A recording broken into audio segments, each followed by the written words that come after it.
ఇప్పుడు instruction sets చూద్దాం.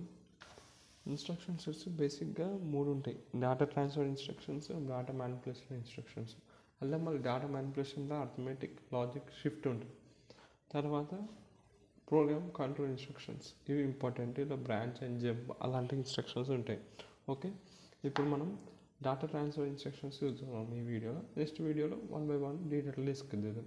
ఇవన్నీ ఇన్స్ట్రక్షన్ సెట్స్ అన్నమాట. ఫస్ట్ డేటా ట్రాన్స్ఫర్ ఇన్స్ట్రక్షన్స్ ఏం చేస్తాయి? ఇవి సిపియు రిజిస్టర్స్ని ఉంటాయి అండ్ మెమరీ లొకేషన్స్ ఉంటాయి. ఈ రెండు మిడిల్లో డేటాని ట్రాన్స్ఫర్ చేస్తాయి. ఇవి సిపియు రిజిస్టర్స్, ఇవి మెమరీ లొకేషన్. దీని మిడిల్ డేటా అనేది ట్రాన్స్ఫర్ అవుతుంది. దాంతోపాటు దీని లోపల సిపియు రిజిస్టర్ ఆర్1 నుంచి ఆర్3కి రిజిస్టర్లో డేటా ట్రాన్స్ఫర్ చేసుకుంటాయి కదా. So between the CPU registers, అలానే సిపియు నుంచి ఐఓ డివైజెస్ నుంచి సిపియు రిజిస్టర్స్, ఇట్లా డేటా అనేది ట్రాన్స్ఫర్ అవుతూ ఉంటాయి. ఈ మూడిట్లో, రిజిస్టర్స్లో కానీ, మెమరీ లొకేషన్స్లో కానీ, ఐఓ డివైసెస్లో. సో ఈ డేటా ట్రాన్స్ఫర్ ఇన్స్ట్రక్షన్స్ దానికే రెస్పాన్సిబుల్. ఇప్పుడు డేటా ట్రాన్స్ఫర్ ఇన్స్ట్రక్షన్స్ ఏవేవో చూద్దాం. మూవ్ కానీ, load and store, exchange, in and out, push and pop, ఇవన్నీ డేటా ట్రాన్స్ఫర్ ఇన్స్ట్రక్షన్ కిందకి వస్తాయి. ఫస్ట్ మూవ్ అంటే ఏంటో చూద్దాం. మూవ్ R1, R2 అని ఉన్నానుకో, సో ఇది ఒక రిజిస్టర్ అడ్రసింగ్. ఇది R2 అనే ఒక రిజిస్టర్, R1 అనే ఒక రిజిస్టర్, డేటాని మనం మూవ్ చేస్తున్నాం.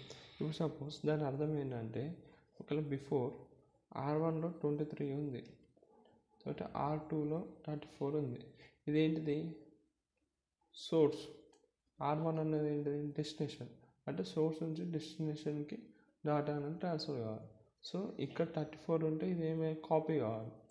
డేటా ట్రాన్స్ఫర్ ఇన్స్ట్రక్షన్స్ని మనం కాపీ ఇన్స్ట్రక్షన్స్ కూడా అంటాం. సో ఏమైపోతుంది? R1లో తర్వాత మూవ్ R1, R2 అనగానే R1 34 వచ్చేస్తే R2లో 34. సో ఇది సోర్స్ నుంచి డెస్టినేషన్. R1 రిజిస్టర్లో ఇంతకుముందు 23 ఉండే, అయిపోయి 34 వస్తుంది. సో ఇలా ఉంటాయి అన్నమాట మూవ్ అంటే.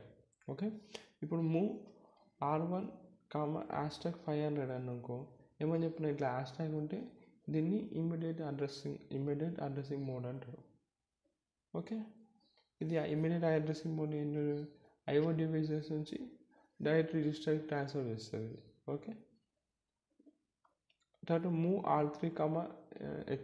ఇప్పుడు ఒకలా ఇది మూవే, అదే మూవ్ R3, ఇట్లా X అనుకో, ఇదేంటిది? మెమరీ నుంచి రిజిస్టర్కి పోతుంది. అలా అర్థమవుతుందా మీకు? ఏమనుకున్నా, ఫస్ట్ డేటా ట్రాన్స్ఫర్ అంటే డిజిటల్లో కానీ, మెమరీ కానీ, ఐఓ డివైసెస్ మూడిట్లో డేటా అనేది ట్రాన్స్ఫర్ అవుతుంది. మూవ్ R1, R2 అనుకో, ఇట్లా డేటా బేసిక్ కాపీ అవుతుంది, మూవ్ అవుతుంది R2 నుంచి R1కి. ఒకవేళ R1, #500కి ఇదేంటిది? ఇమ్మీడియట్ అడ్రసింగ్ చేస్తుంది. ఐఓ డివైసెస్ నుంచి రిజిస్టర్లోకి పోతుంది. R3, X అని ఇట్లా ఇచ్చినప్పుడు మెమరీ నుంచి ఇది ఒక మెమరీ లొకేషన్ నుంచి రిజిస్టర్కి వెళ్తుంది డేటా. ఎందుకంటే ఇది ఇక్కడ రైట్ సైడ్, ఇది కామా అనేది అంటే సోర్స్, ఇది డెస్టినేషన్, రిజిస్టర్ లోపలికి వెళ్తుంది. ఓకే, నెక్స్ట్ ఇన్స్ట్రక్షన్ చూద్దాం.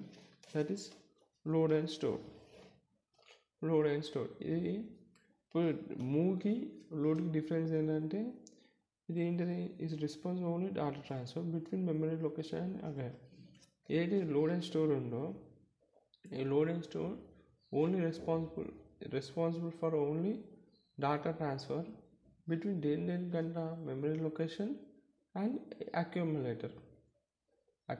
మెమరీ లొకేషన్ డేటా ట్రాన్స్ఫర్ వస్తేనే లోడ్ అండ్ స్టోర్ వాడతాం. లేకపోతే బేసిక్గా వేరే డిజిటల్గా వాడితే అదే యూజ్ చేస్తాము, డిజిటల్ ఐఓ డివైస్. ఇది కేవలం ఏం చేస్తుంది? లోడ్ అండ్ స్టోర్ మెమరీ లొకేషన్కి అక్యుములేటర్ మిడిల్లోనే పనిచేస్తుంది. ఇప్పుడు చూడండి, కొన్ని ఇన్స్ట్రక్షన్స్ చూద్దాం లోడ్ అండ్ స్టోర్లో. ఎల్డిఏ అంటే లోడ్ అక్యుములేటర్కి డేటా అనేది లోడ్ చేస్తుంది మెమరీ లొకేషన్ నుంచి. ఓకే, ఇది ఎల్డిఏ ఇన్స్ట్రక్షన్. ఓకే, తర్వాత ఎస్టీఏ ఇన్స్ట్రక్షన్ ఏం చేస్తుంది? మెమరీ లొకేషన్కి అక్యుములేటర్ నుంచి డేటా వచ్చి స్టోర్ అవుతుంది, ఎస్టీఏ ఇన్స్ట్రక్షన్. తర్వాత ఎక్స్చేంజ్, XCH అంటే ఇది లోడ్ అక్యుములేటర్. ఇది స్టోర్ అక్యుములేటర్. తర్వాత XCH అంటే ఎక్స్చేంజ్.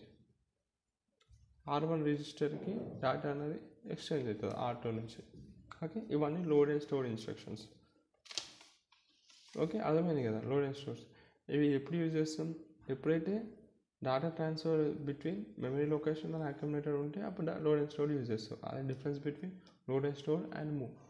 మరి దానిలో ఉన్న కొన్ని ఇన్స్ట్రక్షన్స్ LDA అంటే అక్యుములేటర్లో డేటా లోడ్ అవుతుంది మెమరీ లొకేషన్ నుంచి ఇలా వస్తుంది. ST ఇన్స్ట్రక్షన్ వాడితే అక్యుములేటర్ని మెమరీ లొకేషన్కి ఇలా స్టోరింగ్ ద అక్యుములేటర్. కాబట్టి ఈ XCH ఇన్స్ట్రక్షన్ ఏం చేస్తే ఎక్స్చేంజ్ చేస్తుంది డేటాని R2 రిజిస్టర్ నుంచి R1.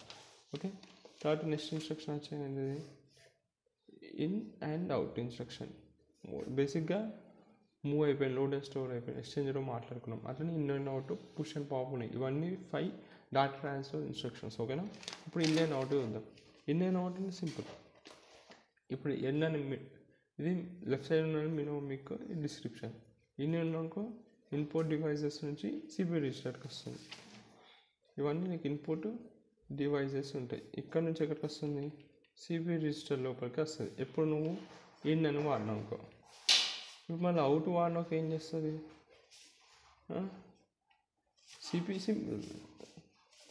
CPU రిజిస్టర్ నుంచి అవుట్పుట్ డివైజెస్కి వెళ్తాయి. అవుట్పుట్ అర్థమైందా? ఇది input output instruction. Input output ఏం చేస్తుంది? బయట నుంచి లోపలికి డేటా వస్తుంది. అంటే ఇన్పుట్ డివైజెస్ నుంచి CPU రిజిస్టర్స్కి డేటా వస్తుంది. అవుట్ ఏం చేస్తుంది? CPU రిజిస్టర్ నుంచి డేటాని బయటకు పంపిస్తుంది. ఇది ఇన్ అండ్ అవుట్ ఇన్స్ట్రక్షన్స్. లాస్ట్కి పుష్ అండ్ పాప్.